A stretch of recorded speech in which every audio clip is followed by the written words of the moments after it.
Olá, pessoal, tudo bem com vocês? Boa noite. Nós estamos com um convidado maravilhoso hoje, espetacular. Acho que não faltam palavras para elogiar esse meu amigo aí, o Zé Nascimento. Está revolucionando o cenário brasileiro em escrever livros. Então é o seguinte, gente: toca o relógio, coloca a lenha na fogueira, prepare o cafezinho e vamos fazer aquela prosa maravilhosa com o nosso amigo José Nascimento e os desafios que nós temos para 2021. Bem-vindo, Zé Nascimento. O que você diria para as pessoas, ô Nascimento? O que elas poderiam, qual conselho que elas poderiam fazer para escrever um livro em até 100 dias? Ter uma ideia na cabeça, levantar e pesquisar muito sobre o assunto. Tem muita gente com medo, né? E eu faço isso muito no LinkedIn. Digo assim: escreva o teu primeiro artigo, escreva o teu primeiro texto, grave o seu primeiro vídeo. Eu sou muito incentivador. Eu tenho um workshop que eu faço de mentoria de LinkedIn, que eu estimulo as pessoas. Eu não fico na teoria e vou para a prática. Eu ajudo a escrever textos, eu publico texto, eu marco, né, as pessoas, enfim, faço todo esse encaminhamento. Então, vá e faça, né? Depois disso, crie um prazo. O feito é melhor do que aquilo que está pensado. É melhor você ter um livro mediano publicado do que uma enciclopédia na cabeça. Então, desenhe isso, né? Busque essas informações, busque esse conhecimento e publique.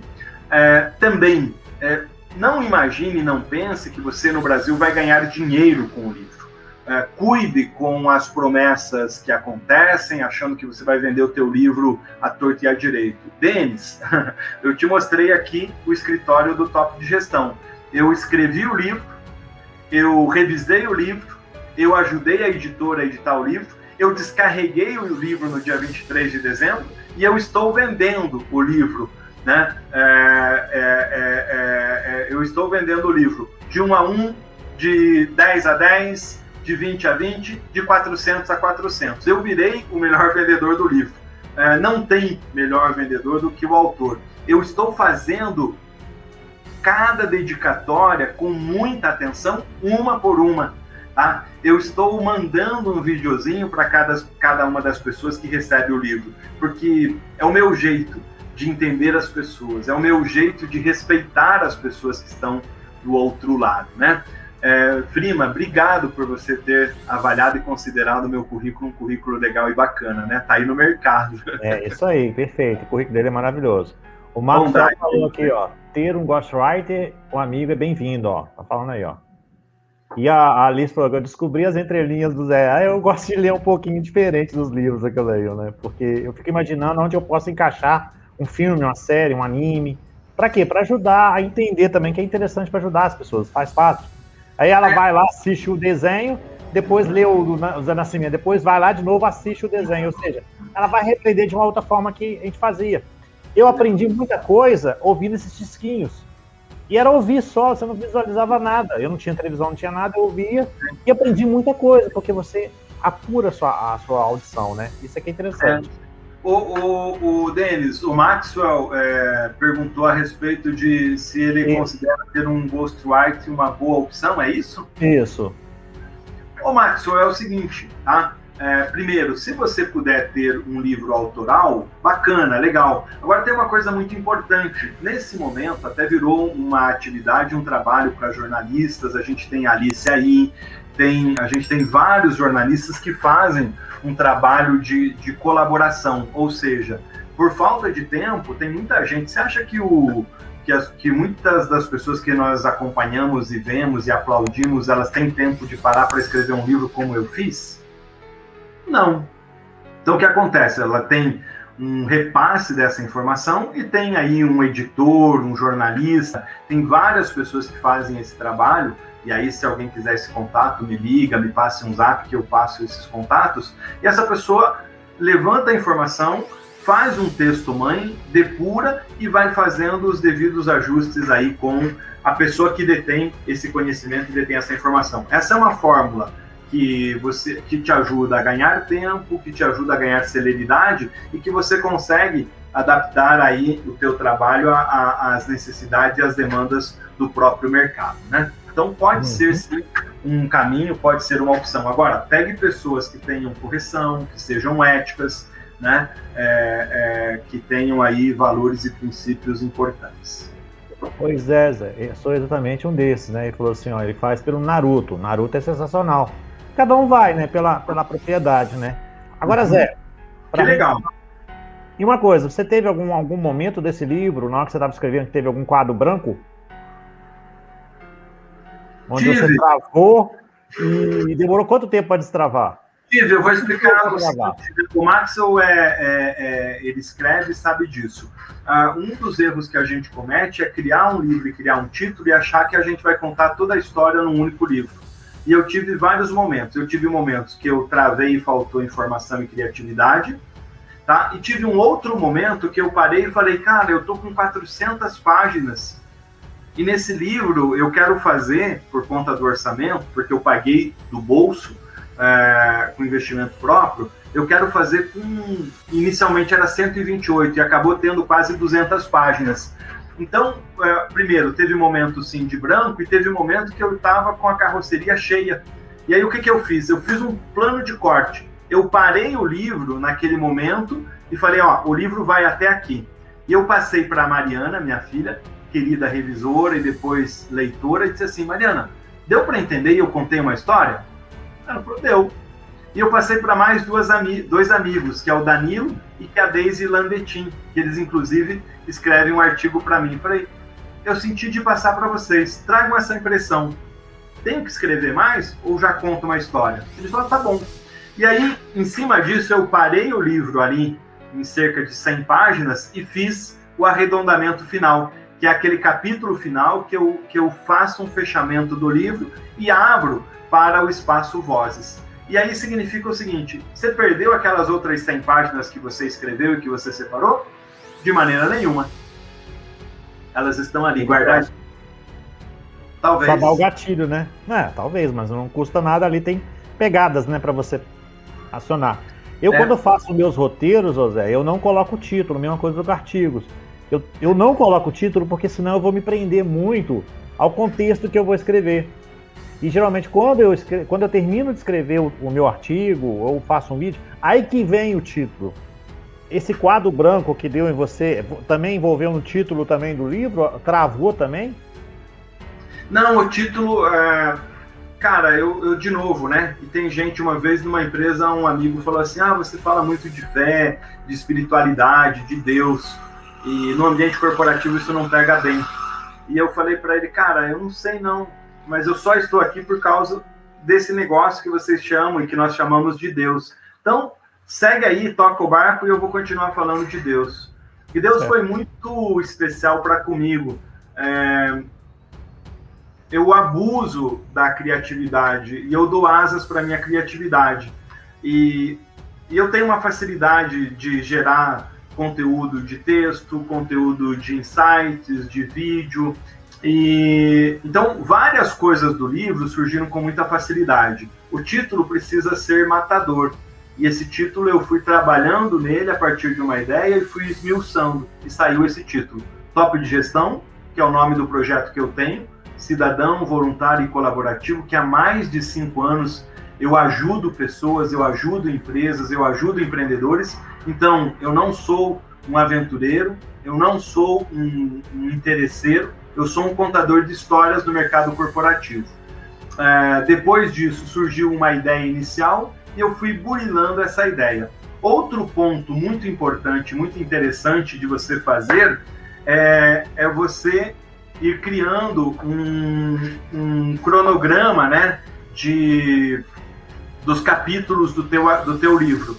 Né? Então, como que eu vou dividi-lo? Tá? Então, capítulo 1, capítulo 2, capítulo 3, e aí eu fui recheando e enchendo esses espaços de conteúdo. Tá? O Marcos deixou uma pergunta para nós, tenho percebido que os jovens de hoje em dia preferem mais assistir coisas do YouTube e Netflix do que ler. Como vocês lidam com essas barreiras? Você pode responder, depois eu respondo. Legal, a gente tem uma situação, eu acho que assim, tem uma impressão a respeito disso, mas o mercado editorial, e aí eu não vou fazer críticas ao mercado editorial, eu tenho grandes críticas ao mercado editorial, você é um especialista em cinema. O cinema é baseado em três pilares: a produção, que são os estúdios, a distribuição, que é um distribuidor que fica no meio do caminho, e as salas exibidoras. Esse tripé foi quebrado pelo Netflix e quebrado por alguns movimentos do mercado. Agora, o cinema continua com força e continua existindo. O mercado editorial também tem algumas bases que não fazem mais sentido no mercado que nós estamos vivendo. E por isso que sobra muita grana, né? Sobra pouca grana para o escritor.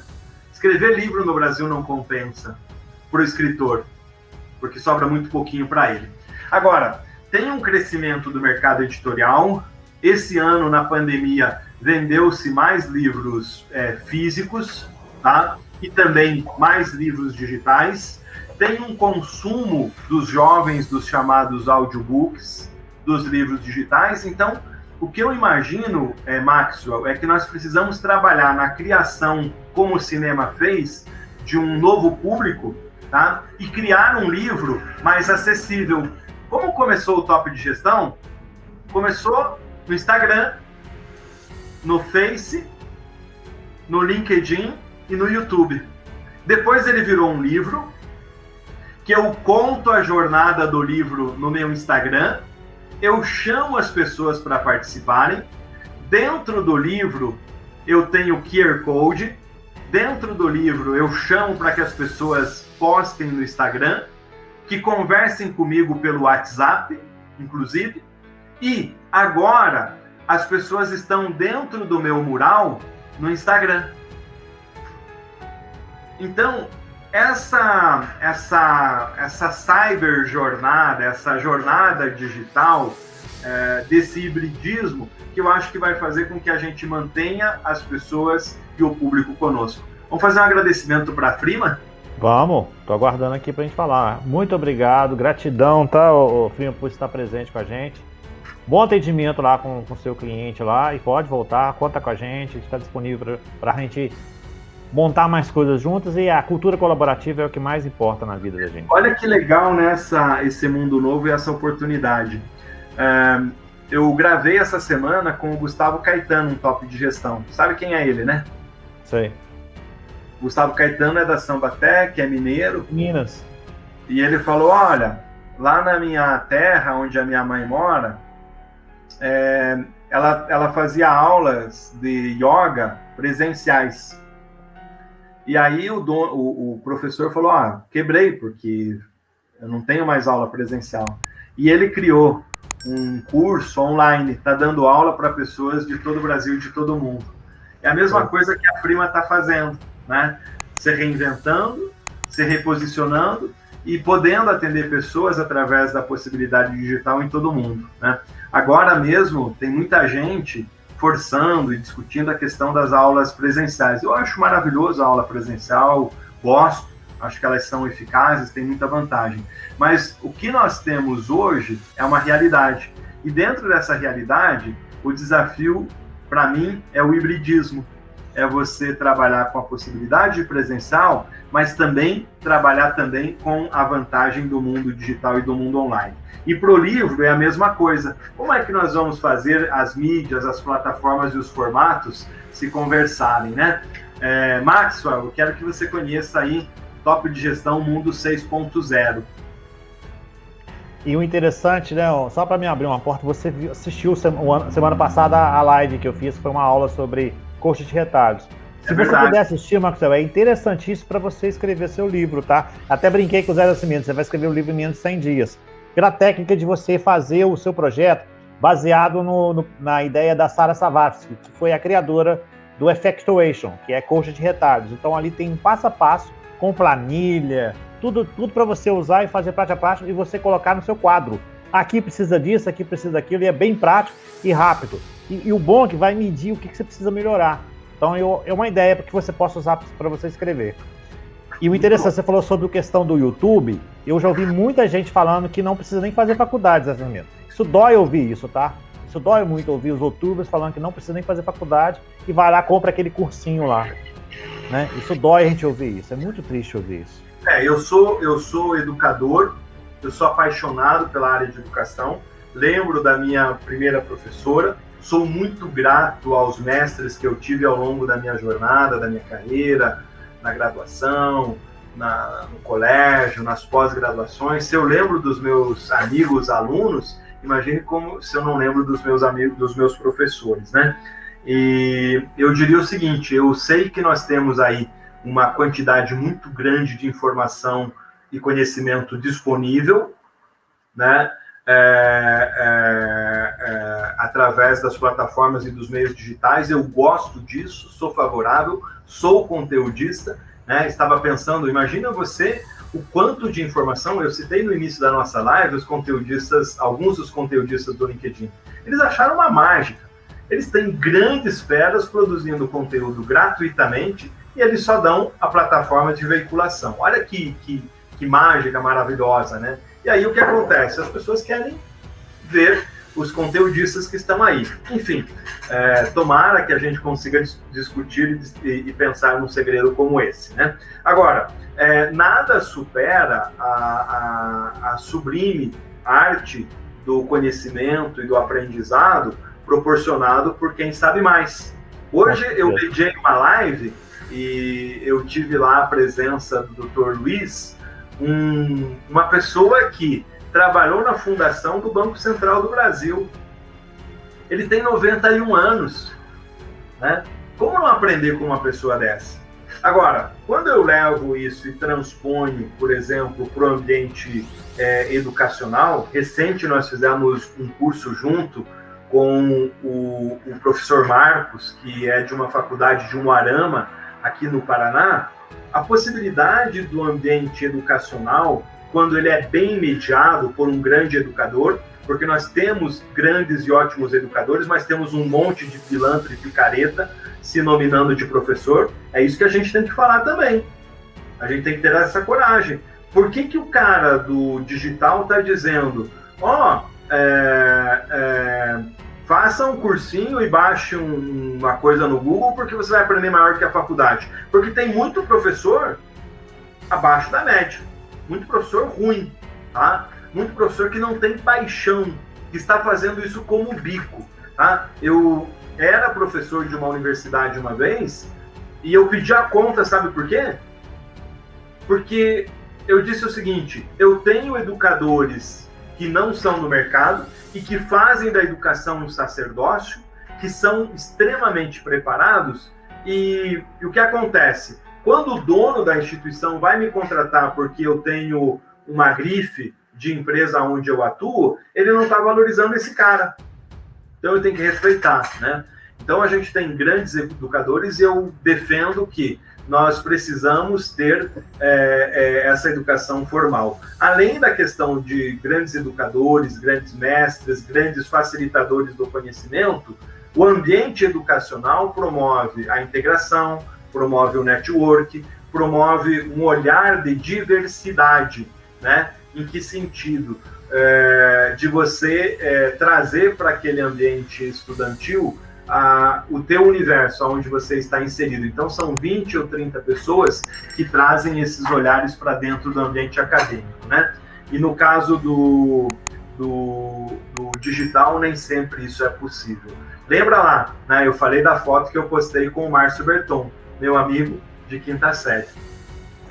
E o Marcos Del falou que dói mesmo. Eu sinto isso a mesma coisa também. Dei aula, estou fazendo aula aqui no LinkedIn, eu sei que não é tão simples, não. As pessoas não querem conhecimento, mas não querem ter a paciência de assistir uma aula. Né? Semana passada eu fiz uma aula sobre acordo dietário. Por que você não entra no finalmente?